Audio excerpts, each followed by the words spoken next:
जी साथियों, बहुत बहुत शुक्रिया आप लोग आज यहाँ पर इस प्रेस वार्ता में आए हैं। सबसे पहले आज एनएसयूआई का 53वां स्थापना दिवस है, तो मैं सभी नौजवान साथियों को जो एनएसयूआई में काम कर रहे हैं या करते रहे हैं, उन सभी लोगों को, संगठन के सभी पदाधिकारियों को बहुत बहुत शुभकामनाएं देना चाहता हूं आज उनके स्थापना दिवस पर। दोस्तों, आप सब जानते हैं 2013 दिसंबर में कांग्रेस पार्टी की सरकार थी और हम चुनाव हार गए थे। उसके पश्चात कांग्रेस अध्यक्ष ने, राहुल जी ने, कांग्रेस पार्टी ने मुझको कांग्रेस पार्टी का अध्यक्ष बनाया था और अध्यक्ष बनने के बाद पूरे 5 साल का कार्यकाल मेरा रहा। इस कार्यकाल में सरकार वसुंधरा जी की थी और 163 के बहुमत के साथ एक मजबूत सरकार राजस्थान में बनी थी। उस सरकार का लगातार हम लोगों ने विरोध किया नीतियों के आधार पर, लेकिन सबसे प्रमुख प्रहार जो उसकी सरकार की विश्वसनीयता पर रहा वो वसुंधरा जी की सरकार में हुए भ्रष्टाचार पर था। हम लोगों ने लगातार एक जिम्मेदार विपक्ष की भूमिका निभाई और जो भ्रष्टाचार के प्रकरण सामने आए उसको हमने उजागर किया, जनता तक लेकर गए और मुझे लगा कि हमारी बात को कांग्रेस के कार्यकर्ताओं की, हम नेताओं की जो आवाज थी, जो बात थी, जो तथ्य थे, जो प्रमाण थे, उनको जनता ने स्वीकार किया। यही कारण था कि 5 साल की सरकार के बाद जब चुनाव हुए तो जनता ने हमारे बातों पर विश्वास किया और 163 से वो 70-71 पर आकर रुक गए थे। इस पूरे कार्यकाल में जो आरोप लगे वसुंधरा जी की सरकार पर, वो आरोप हम सब लोगों ने मिलकर लगाए, कांग्रेस पार्टी के नेताओं ने, मैंने अध्यक्ष के नाते और तमाम सभी नेताओं ने। और हमने ये जनता से वादा किया था कि भाजपा के और वसुंधरा जी के कार्यकाल में जो करप्शन के इश्यूज सामने आए हैं उसका हम प्रभावशाली तरीके से, निष्पक्ष तरीके से जांच करवाएंगे और दोषियों को सजा देंगे। मैंने कभी भी प्रतिशोध की भावना के साथ या द्वेषपूर्ण भावना के साथ कार्रवाई करने पर ना कभी मैं पहले सहमत था, ना आज सहमत हूं। लेकिन ये बात भी सच है कि विपक्ष में रहते हुए हमारी जो विश्वसनीयता थी वो तभी कायम रह सकती है जब हम अपनी बात पर खरा उतरें। इसको लेकर मैं बहुत चिंतित था और आज से लगभग सवा साल पहले मैंने मुख्यमंत्री अशोक गहलोत जी को चिट्ठी लिखी। उनको मैंने कहा, वो चिट्ठी मेरे साथ है, मेरे सामने है, मैंने बड़े विस्तार से पूरे घटनाक्रम का विवरण उसमें रखा और मैंने कहा कि हमारी सरकार को बने अब लगभग 3.5 साल हो गए। उस समय अब समय आ गया कि हम लोग अपने वादों पर खरा उतरें। जो आरोप हमने लगाए थे, गहलोत जी ने लगाए, मैंने लगाए, भूमाफिया के, शराब माफिया के, खनन माफिया के, 9TP को लेकर, ललित मोदी को लेकर, खान माफिया को लेकर, खान का बड़ा घोटाला हुआ था, वो सारे पब्लिक डोमेन में हैं। मैंने उनसे आग्रह किया था कि 1.5 साल बचा है चुनाव में और हम लोगों को, कांग्रेस जनों को ये दिखाना पड़ेगा कि हमारी कथनी और करनी में फर्क नहीं है। मैंने तमाम जो हमारे स्टेटमेंट्स थे, जो हमने प्रतिक्रियाएं दी थी, जनसभाओं में, प्रेस वार्ता में जो आरोप लगाए थे, वो सब उनको मैंने दिए और उसकी कॉपी मैंने AICC में तमाम लीडरशिप्स को दी कि हम चाहते थे संज्ञान इसका लिया जाए। ये पहली चिट्ठी मैंने लिखी थी 28 मार्च 2022 को। उसका मुझे जवाब नहीं मिला, तो फिर मैंने 2 नवंबर 2022 को एक और चिट्ठी लिखी। उसमें उनको बड़ा विनम्रता से आग्रह किया कि मैंने आपको पहले लिखा था, ये प्रकरण हुए, ये आरोप आपने लगाए, मैंने लगाए, पूरी कांग्रेस पार्टी ने लगाए और जनता ने हमारी बातों को विश्वास किया। तभी तो हम लोग जहां सिर्फ 21 सीटों पर रह गए थे 2018 के चुनाव में, 2013 के चुनाव में 21 से लेकर हम 100 तक पहुंचे, तो हमारी बात पर लोगों ने विश्वास किया था। चिट्ठी लिखी मैंने 2 नवंबर 2022 को, उसका भी जवाब मुझे मिला नहीं। और हम चाहते हैं कि जब जनता के बीच जब सिर्फ 6 महीने का, 7 महीने का समय बचा है, तो हम लोग पब्लिक में जाएं, उससे पहले हम लोग कुछ कार्रवाई करें। आप जानते हैं कि भारत सरकार ईडी, सीबीआई, इनकम टैक्स तमाम एजेंसीज का दुरुपयोग कर रहा है और ये पूरा देश जानता है, इस बात को संपूर्ण विपक्ष बोलता है, हम लोग भी बोलते हैं कि एजेंसीज का दुरुपयोग किया जा रहा है भारत में। और 95% जो छापे, नोटिस, कार्रवाई हो रही है ईडी के माध्यम से वो विपक्षी नेताओं के ऊपर हो रही है। इसको लेकर विपक्ष की तमाम पार्टियां न्यायालय तक भी गई हैं। तो एक तरफ तो केंद्र सरकार एजेंसीज का दुरुपयोग कर कर जो कांग्रेस की लीडरशिप है उनको टारगेट कर रही है। अब फर्जी केस बनाए जा रहे हैं, चाहे वो नेशनल हेराल्ड का केस है, चाहे वो यंग इंडियंस का केस है, और मुकदमों में, केसों पे सुनवाई हो रही है, पेशी लग रही है, समन्स आ रहे हैं, नोटिस आ रहे हैं। एक तरफ तो वो ऐसा काम कर रहे हैं और राजस्थान सरकार जो हमारी अपनी सरकार है, यहां पर जो हमारे एजेंसी संसाधन हैं उनका हम ना तो सदुपयोग कर रहे हैं ना उपयोग कर रहे हैं। तो ये बड़ा विचित्र मामला था, इसको लेकर बहुत मैं चिंतित था। मैंने ये प्रकरण साल भर से ज्यादा हो गया, तो आज मैं चाहता हूं कि ये बात पब्लिक डोमेन में जाए, क्योंकि कांग्रेस कार्यकर्ताओं को लगना नहीं चाहिए, पब्लिक को लगना नहीं चाहिए कि हम लोग कहते कुछ है करते कुछ है।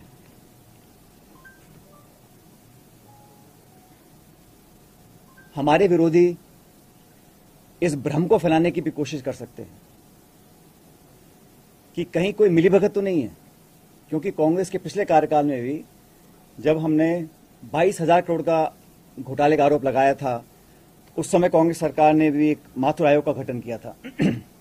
लेकिन न्यायालय ने कहा कि जो गठन हुआ है आयोग का वो प्रॉपर तरीके से नहीं किया गया, उसमें कोई लीगल कमियां रह गई थी और उसको खारिज कर दिया। तो ये भ्रम भी फैलाया जा सकता है विरोधियों के माध्यम से। हमारे विरोधी बोल सकते हैं कि भाई ये तो मिलीभगत यहां पर हो रही है। और वसुंधरा जी का कार्यकाल हम सब ने पब्लिकली कहा कि राजस्थान सरकार का सबसे भ्रष्ट कार्यकाल था और तमाम प्रकरण सामने आए, उसकी लिस्ट मैं आप लोगों को अभी देता हूं। तो इस धारणा को तोड़ना, प्रभावी तरीके से तोड़ना कि कहीं ऊपरी मिलीभगत तो नहीं थी, बहुत जरूरी हो गया, क्योंकि चुनाव में अब सिर्फ 6-7 महीने का समय रह गया है।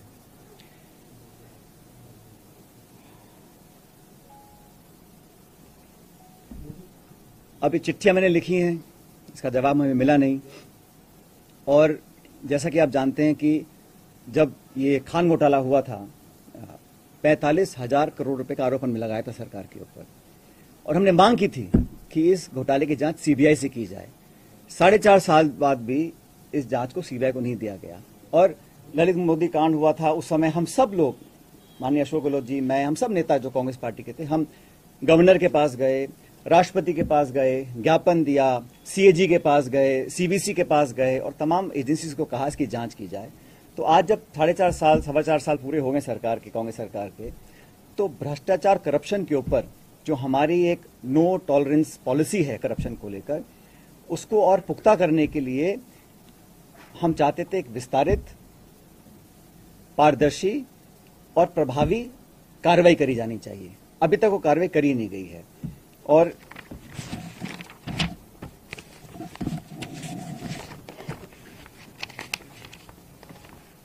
ये 2 चिट्ठियां हैं जो मैंने लिखी थी गहलोत जी को 2022 में, मार्च में और नवंबर के अंदर। इसकी कॉपी मैं आपको दूंगा। लेकिन साथ ही साथ ये जो मैं कह रहा हूं, ये सब हम एक छोटा सा वीडियो हमारे पास है जो इकट्ठा किया था, जो पब्लिक डोमेन में हमने बातें करी थी। मैं चाहता हूं उसको आप जरा प्ले करना है इसमें।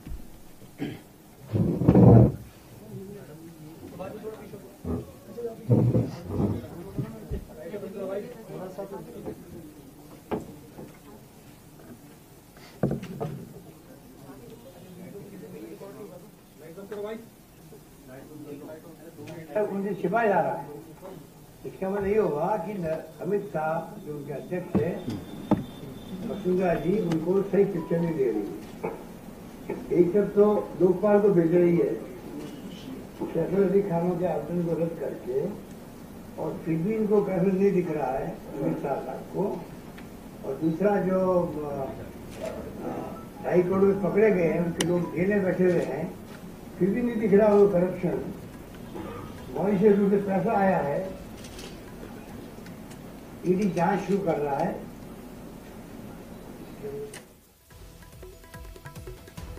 तो 45,000 करोड़ के घोटाले को लेकर कार्रवाई अब तक क्यों नहीं की गई? सचिन पायलट सवाल कर रहे हैं, कह रहे हैं कि सरकार के 4.5 साल बीत गए हैं लेकिन अब तक कार्रवाई होती हुई नजर नहीं आ रही है, जबकि जीरो टॉलरेंस का दावा सरकार करती है। अपनी सरकार को ही भ्रष्टाचार के मामले को लेकर घेरते हुए सचिन पायलट बचा लिया गया, जवान को डाल दी गई, केस को दे दिया गया, लोकपाल ट्रांसफर कर दिया गया, सीधे नहीं दिया है, जल्दी आएगा।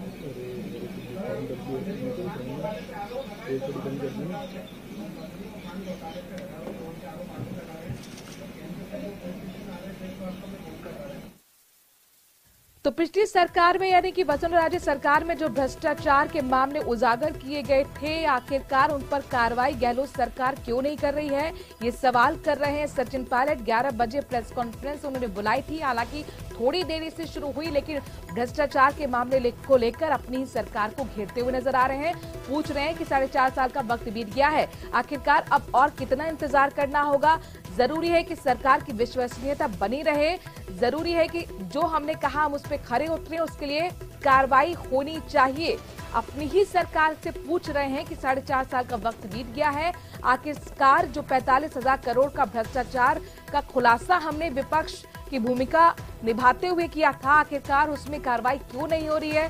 साथ ही वो ललित मोदी मामले को भी सामने रख रहे हैं और दो चिट्ठी भी लेकर आए हैं। प्रेस कॉन्फ्रेंस में बता रहे हैं कि मार्च में भी मैंने इसी मुद्दे को लेकर मुख्यमंत्री गहलोत को चिट्ठी लिखी, नवंबर में एक बार फिर उनको चिट्ठी के जरिए ही रिमाइंडर भेजा, लेकिन 1 साल बीतने को है। इन तमाम चिट्ठियों के बावजूद अब तक कार्रवाई नहीं हो रही है, लिहाजा मैं प्रेस कॉन्फ्रेंस के जरिए एक बार फिर गहलोत सरकार को ये बताना चाहता हूं कि जनता का विश्वास कायम करने के लिए जरूरी है कि जो भ्रष्टाचार के मामले हमने उजागर वसुंधरा राजे सरकार के किए थे, उस कार्यकाल के किए थे, उसमें कार्रवाई होनी चाहिए। ये कोई पहली बार नहीं है जब सचिन पायलट अपनी सरकार को घेर रहे हो। इससे पहले आपने देखा रीड पेपर लीक मामले में उन्होंने अपनी सरकार पर तंज कसा था, कानून व्यवस्था को लेकर समय समय पर वो तंज कसते रहे हैं और अब आज उन्होंने मुद्दा उठाया है भ्रष्टाचार का। पिछली सरकार में हुए भ्रष्टाचार को लेकर वो अपनी सरकार से सवाल कर रहे हैं, गहलोत सरकार से पूछ रहे हैं कि 4.5 साल का वक्त बीत चुका है लेकिन आखिरकार जो हमने जनता को विश्वास दिलाया था विपक्ष की भूमिका निभाते हुए कि हम आएंगे तो कार्रवाई होगी, आखिरकार वो कार्रवाई क्यों नहीं हो रही? इस कार्यकाल में सरकार वसुंधरा जी की थी और 163 के बहुमत के साथ एक मजबूत सरकार राजस्थान में बनी थी। उस सरकार का लगातार हम लोगों ने विरोध किया नीतियों के आधार पर, लेकिन सबसे प्रमुख प्रहार जो उसकी सरकार की विश्वसनीयता पर रहा वो वसुंधरा जी की सरकार में हुए भ्रष्टाचार पर था। हम लोगों ने लगातार एक जिम्मेदार विपक्ष की भूमिका निभाई और जो भ्रष्टाचार के प्रकरण सामने आए उसको हमने उजागर किया, जनता तक लेकर गए और मुझे लगा कि हमारी बात को कांग्रेस के कार्यकर्ताओं की, हम नेताओं की जो आवाज थी, जो बात थी, जो तथ्य थे, जो प्रमाण थे, उनको जनता ने स्वीकार किया। यही कारण था कि 5 साल की सरकार के बाद जब चुनाव हुए तो जनता ने हमारे बातों पर विश्वास किया और 163 से वो 70-71 पर आकर रुक गए थे। इस पूरे कार्यकाल में जो आरोप लगे वसुंधरा जी की सरकार पर, वो आरोप हम सब लोगों ने मिलकर लगाए, कांग्रेस पार्टी के नेताओं ने, मैंने अध्यक्ष के नाते और तमाम सभी नेताओं ने। और हमने ये जनता से वादा किया था कि भाजपा के और वसुंधरा जी के कार्यकाल में जो करप्शन के इश्यूज सामने आए हैं उसका हम प्रभावशाली तरीके से, निष्पक्ष तरीके से जांच करवाएंगे और दोषियों को सजा देंगे। मैंने कभी भी प्रतिशोध की भावना के साथ या द्वेषपूर्ण भावना के साथ कार्रवाई करने पर ना कभी मैं पहले सहमत था, ना आज सहमत हूं। लेकिन ये बात भी सच है कि विपक्ष में रहते हुए हमारी जो विश्वसनीयता थी वो तभी कायम रह सकती है जब हम अपनी बात पर खरा उतरें। इसको लेकर मैं बहुत चिंतित था और आज से लगभग साल, सवा साल पहले मैंने मुख्यमंत्री अशोक गहलोत जी को चिट्ठी लिखी। उनको मैंने कहा, वो चिट्ठी मेरे साथ है, मेरे सामने है। मैंने बड़े विस्तार से पूरे घटनाक्रम का विवरण उसमें रखा और मैंने कहा कि हमारी सरकार को बने अब लगभग 3.5 साल हो गए। उस समय अब समय आ गया कि हम लोग अपने वादों पर खरा उतरें।